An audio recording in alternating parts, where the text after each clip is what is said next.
ബേബിയുടെ ഫോട്ടോ ഒക്കെ ഇവിടെ കൊടുത്തിട്ടുണ്ട് കേട്ടോ. പിന്നെ ബേബിയുടെ ജെൻഡർ എന്താന്ന് പറഞ്ഞിട്ടുണ്ട്. Hello, welcome back to channel. അങ്ങനെ ഞാൻ ദാ വീണ്ടും വന്നിട്ടുണ്ട്.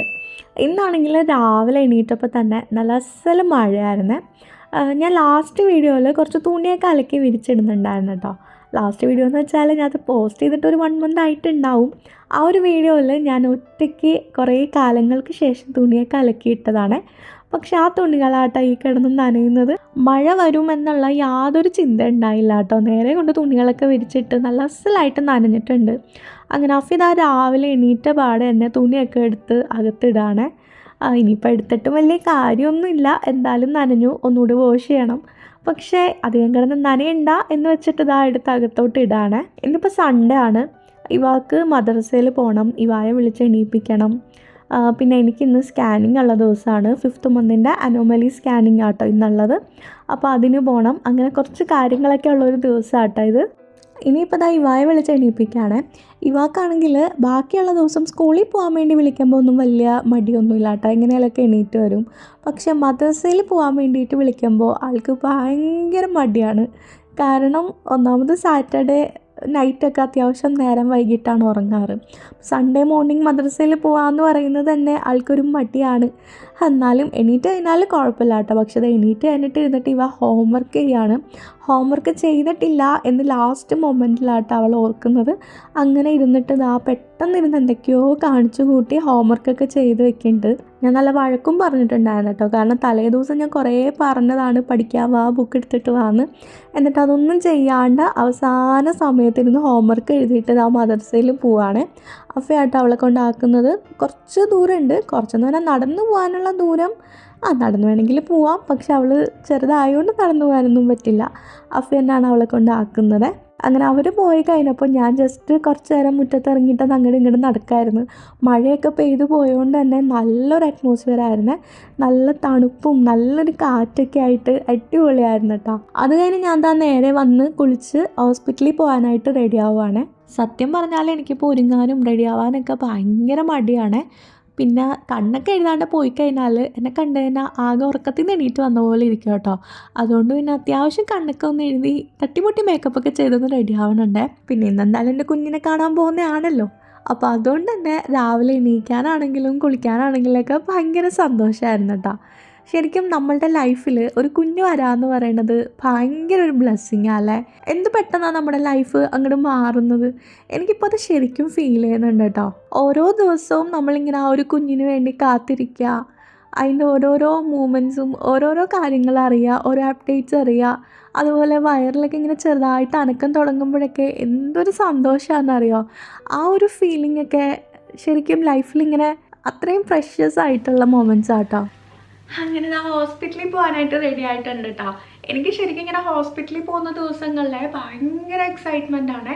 അത് സ്കാനിങ് കൂടെ ഉണ്ടെന്നുണ്ടെങ്കിൽ പിന്നെ പറയണ്ട, 2-3 ദിവസം തൊട്ട് ഇങ്ങനെ ഉറക്കം പോലും ഉണ്ടാവില്ല ആ ഒരു ദിവസം ആവാനായിട്ട്. അതേപോലെ ടെൻഷനുണ്ട്. ഇതിപ്പോൾ 5th month ആയതുകൊണ്ട് ആ ഒരു ഭയങ്കര ഇമ്പോർട്ടൻ്റ് ആയിട്ടുള്ളൊരു സ്കാനിങ് ആണല്ലോ. അതിൻ്റെ കുറച്ച് ടെൻഷനുണ്ട്. പക്ഷെ ഒന്നും ഉണ്ടാവില്ല, എല്ലാം നോർമലായിരിക്കും എന്നുള്ള ഒരു ധൈര്യമുണ്ട്. അങ്ങനെ തന്നെ ആവട്ടെ ഇൻഷാല്ലാ. എല്ലാവരും ദുആ ചെയ്യട്ടെ. അപ്പോൾ ഞങ്ങളിത് ഇപ്പോൾ ഇറങ്ങും. 11 മണിക്കാണ് അപ്പോയിൻമെൻറ്റ്. 10:45 ആയിട്ടുണ്ട്. ഇവിടെ നിന്ന് ജസ്റ്റ് ഒരു 2-3 മിനിറ്റേ ഉള്ളൂ കേട്ടോ. ഹോസ്പിറ്റലിൽ തൊട്ടപ്പുറത്ത് തന്നെയാണ്. അപ്പോൾ ഇപ്പോൾ ഇറങ്ങിക്കഴിഞ്ഞാൽ കറക്റ്റ് ടൈം ആയിരിക്കും. ഒരു 10 മിനിറ്റ് മുന്നേ അവർ എത്താൻ പറഞ്ഞിട്ടുണ്ട്. ഇതിപ്പോൾ ഒരു 15 മിനിറ്റേ ഉള്ളൂ കേട്ടോ. അപ്പോൾ അഫിനെ കുളിക്കാൻ കയറിയിട്ടുണ്ട്. അഫി ഇറങ്ങിയിട്ടില്ല. അഫിനെ വേഗം ഇറക്കിയിട്ട് കൊണ്ടുപോട്ടെ.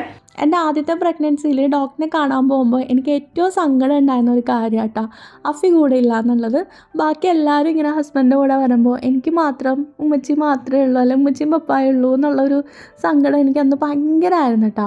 പക്ഷേ ഈ പ്രഗ്നൻസിയിൽ എന്തായാലും ആ ഒരു പരാതി മുഴുവനായിട്ടും മാറിയിട്ടുണ്ട്. അഫിനെ റെഡിയാക്കി ഇറക്കിയിട്ടുണ്ട് കേട്ടോ. 11 മണിക്ക് 10 മിനിറ്റ് മുന്നേ എത്തണം എന്ന് പറഞ്ഞിട്ട് ഞങ്ങൾ 11 മണി കഴിഞ്ഞ് 10 മിനിറ്റ് കഴിഞ്ഞിട്ടാണ് വീട്ടിൽ നിന്ന് ഇറങ്ങുന്നത്.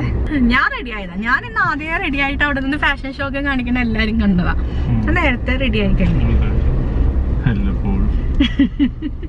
അതന്നെ, വല്ലപ്പോഴും മാത്രം ഞാൻ ഇങ്ങനെ റെഡി ആവാറുള്ളൂ നേരത്തെ. ഇന്ന് പക്ഷേ നല്ല മഴയൊക്കെ ഉള്ളതുകൊണ്ട് നല്ലൊരു അടിപൊളി അറ്റ്മോസ്ഫിയർ ആട്ടാ. നല്ല രസമുണ്ട്. ഞാനിപ്പോൾ കൺസൾട്ട് ചെയ്യുന്നത് ഷാർജ മെയ് സലൂണിലുള്ള NMC ക്ലിനിക്കിലാണ്. അവിടെ ഡോക്ടർ സബിതയാട്ടോ ഇപ്പോൾ കാണിച്ചുകൊണ്ടിരിക്കുന്നത്. പക്ഷേ നമുക്ക് ഇൻഷുറൻസ് വെച്ചിട്ട് 30 to 33 വീക്സ് വരെ ക്ലിനിക്കിൽ കാണിക്കാൻ പറ്റുള്ളൂ. കാരണം ഇവിടെ ഡെലിവറി ഇല്ലല്ലോ.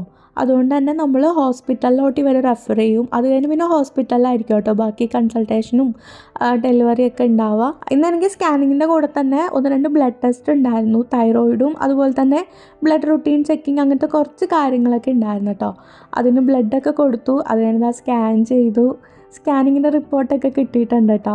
ഇത് കുറച്ചധികം ടൈം എടുക്കും എന്ന് പറഞ്ഞായിരുന്നു നോർമലി ചെയ്യാനായിട്ട്. പക്ഷേ എനിക്കങ്ങനെ അധികം നേരമൊന്നും എടുത്തില്ലായേ. ഒരു 15-20 മിനിറ്റ്സ് മാക്സിമം എടുത്തിട്ടുണ്ടായുള്ളൂ. അത് കഴിഞ്ഞിട്ട് പിന്നെ ഡോക്ടറിനെ കൺസൾട്ട് ചെയ്യാനായിരുന്നു. ഡോക്ടറിനെ റിസൾട്ട് കാണിച്ചിട്ട് വേണമായിരുന്നു പോകാനായിട്ട്. അങ്ങനെ ഡോക്ടറെയും കൺസൾട്ട് ചെയ്തു. ഇനിയിപ്പോൾ ഞങ്ങളിതാ തിരിച്ച് വീട്ടിലേക്ക് പോവാണ്. ഞങ്ങൾ സൺഡേയ്സിൽ ഇങ്ങനെ ഡോക്ടറിനെ കാണാൻ വരുന്നത് ഭയങ്കര കുറവാട്ടോ. എനിക്ക് തോന്നുന്നു ആദ്യത്തെ പ്രഗ്നൻ്റ് ആയി എന്ന് അറിഞ്ഞപ്പോൾ ഒരു ഹോളിഡേ ആയിരുന്നു. അന്ന് മാത്രമാണ് ഇങ്ങനെ മോർണിംഗ് ടൈം വന്ന് കണ്ടിട്ടുള്ളത്.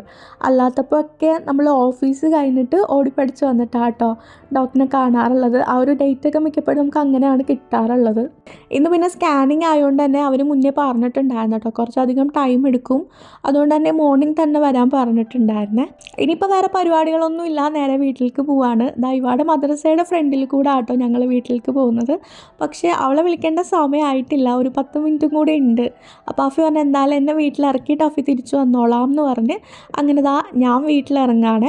അഫി അപ്പം തന്നെ പോയിട്ടാ, വീട്ടിലൊന്നും കയറിയൊന്നുമില്ല, ജസ്റ്റ് എന്നെ ഇറക്കി അവളെ വിളിക്കാൻ വേണ്ടി പോയിട്ടുണ്ടായേ. അങ്ങനെ സ്കാനിങ് കഴിഞ്ഞു, ഡോക്ടറിനെ കണ്ടു, എല്ലാതും കഴിഞ്ഞ് തിരിച്ച് വീട്ടിലെത്തിയിട്ടുണ്ട്. അപ്പോൾ കുഴപ്പമൊന്നുമില്ല, അൽഹംദുലില്ലാ. സ്കാനിങ്ങിൽ എല്ലാതും നോർമലാണ്. മുന്നേ ഉണ്ടായിരുന്ന ഒരു ക്ലോട്ട് ഉണ്ടായിരുന്നല്ലോ, അപ്പോൾ അതൊക്കെ നോർമലായിട്ടുണ്ട്. വേറെ പേടിക്കാനൊന്നുമില്ല. ഇതുവരെ ബേബിയുടെ ഡെവലപ്മെൻറ്റ്സും കാര്യങ്ങളും ഒക്കെ നോർമലാണെന്നാണ് പറഞ്ഞിട്ടുള്ളത്. അപ്പോൾ ഭയങ്കര സമാധാനമായി, ഭയങ്കര സന്തോഷമായി. എനിക്ക് ഇതുവരെ ഭയങ്കര ടെൻഷനായിരുന്നു. ഈ ഒരു സ്കാനിങ് കഴിയുന്ന വരെ ഒരു ആകെ മൊത്തം ടെൻഷനായിരുന്നു. ഇപ്പം എന്തായാലും ആ ഒരു ടെൻഷൻ കുറച്ചൊന്ന് മാറി. ടെൻഷൻ തന്നെയാണ് നമുക്ക്. എന്തായാലും ഇനി ബേബി വരുന്നവരെ ടെൻഷനായിരിക്കും, ബേബി വന്നു കഴിഞ്ഞാലും ടെൻഷനായിരിക്കും. ടെൻഷനോട് ടെൻഷൻ തന്നെ. പക്ഷെ എന്നാലും കുറച്ചൊരു സമാധാനമായിട്ടുണ്ട്. നോക്കിയാൽ കുറേ ബേബിയുടെ ഫോട്ടോസൊക്കെ ഉണ്ട് കേട്ടോ. ഒന്നും മനസ്സിലാവുന്നില്ല, ഇതിലേതാണ് കണ്ണ് മൂക്ക് ഒന്നും മനസ്സിലാവുന്നില്ല. അതായത് തലയൊക്കെ ആട്ടാ കുറേ ഉണ്ട്. മുന്നത്തെ സ്കാനിങ്ങിലൊക്കെ ആകെ 3-4 ഫോട്ടോസ് ഉള്ളായിരുന്നു. പക്ഷെ ഇതിൽ ഒരുപാടുണ്ട്. ഇത് ഡീറ്റെയിൽഡ് സ്കാനിങ് ആയതുകൊണ്ടാവും. പിന്നെ ബേബിയുടെ ജെൻഡറൊക്കെ പറഞ്ഞിട്ടുണ്ട് കേട്ടോ. ജെൻഡർ ഇതിന് മുന്നേ ലാസ്റ്റ് വീഡിയോയിലും കുറേ പേര് ചോദിക്കിണ്ടായിരുന്നു ജെൻഡർ അറിഞ്ഞാൽ പറയണം എന്ന്. ഓൾറെഡി നമുക്ക് NIPT ടെസ്റ്റ് ഉണ്ടായിരുന്നു. അപ്പോൾ അതിലും അവർ പറഞ്ഞിട്ടുണ്ട്. ഇതിലൊന്നുകൂടി കൺഫേം ആയിട്ടുണ്ട്. പക്ഷെ ഞാൻ തൽക്കാലം ജെൻഡർ പറയുന്നില്ല. അതൊരു സസ്പെൻസ് ആയിട്ടിരുന്നോട്ടെ. എന്തായാലും ബേബി വരുമ്പോൾ ഒരു ത്രില്ല് വേണ്ടേ. ജെൻഡറൊക്കെ നമുക്ക് ബേബി വന്ന് കഴിഞ്ഞിട്ട് അറിയാം കേട്ടോ. ഞാൻ വീട്ടിലും പറയണ്ടെന്ന് വിചാരിച്ചിട്ടുള്ള, ആരോടും പറയണ്ട, അവിടെ ഇരിക്കട്ടെ. അങ്ങനെ ഇവ മദ്രസയൊക്കെ കഴിഞ്ഞ് തിരിച്ചു വന്നിട്ടുണ്ടായിരുന്നു കേട്ടോ. ഞാൻ കുറച്ച് നേരം റെസ്റ്റ് എടുക്കുകയാണ്. അഫിക്കിനി കുറേ പണികളുണ്ട്, അതൊക്കെ ചെയ്ത് തീർക്കാനുള്ള പരിപാടിയിലാണ്. അപ്പോൾ നമുക്കിനി വീണ്ടും അടുത്തൊരു വീഡിയോയിൽ കാണാം കേട്ടോ. പിന്നെ എന്ത് കുട്ടിയാ എന്നുള്ളത് നിങ്ങളൊന്ന് ഗസ് ചെയ്തിട്ട് താഴെ കമൻറ്റ് ചെയ്യണേ.